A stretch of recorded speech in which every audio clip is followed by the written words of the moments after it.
आमदार राजाभाऊ खरे ऍक्शन मोडमध्ये. मोहोळच्या आरोग्य सुविधेसाठी आरोग्यमंत्री प्रकाश आंबेडकर यांची घेतली भेट. मोहोळच्या आरोग्य व्यवस्थेला मिळणार बळ. उपजिल्हा रुग्णालयाच्या निधीसाठी आमदार राजाभाऊ खरे यांचा मंत्रालयात पाठपुरावा.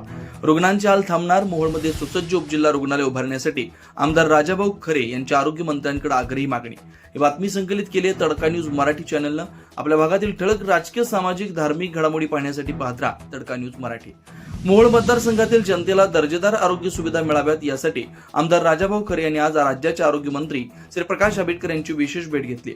मोहोळ इथं मंजूर झालेल्या उपजिल्हा रुग्णालयाच्या इमारतीसाठी भरीव निधीची तरतूद तातडीनं करण्यात यावी अशी लेखी मागणी त्यांनी यावेळी केली. या भेटीतील महत्त्वाचे मुद्दे: उपजिल्हा रुग्णालय. मोहोळमध्ये सुसज्ज रुग्णालय झाल्यास हजारो नागरिकांना वेळेवर उपचार मिळतील.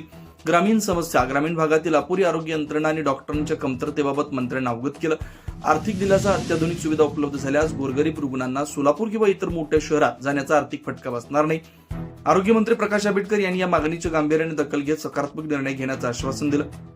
जनतेच्या आरोग्यासाठी सातत्यानं झटणारे आमदार राजाभाऊ खरे यांच्या या प्रयत्नांचं सर्वत्र कौतुक होत आहे. जनतेच्या आरोग्यासाठी झटणारे नेतृत्व, कामातून ओळख, विकासातून विश्वास.